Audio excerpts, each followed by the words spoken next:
சொல்றேன், காசு இருந்தாதான் மதிப்பாங்க. சரிங்களா?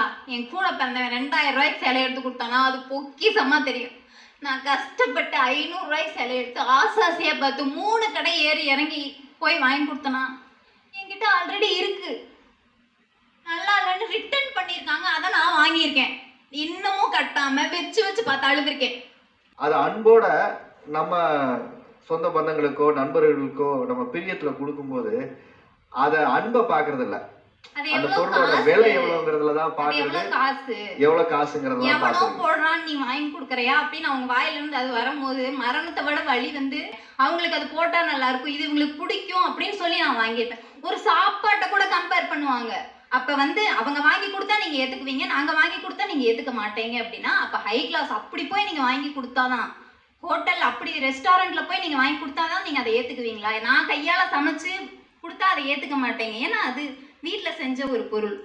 மிடில் கிளாஸ் அது வந்து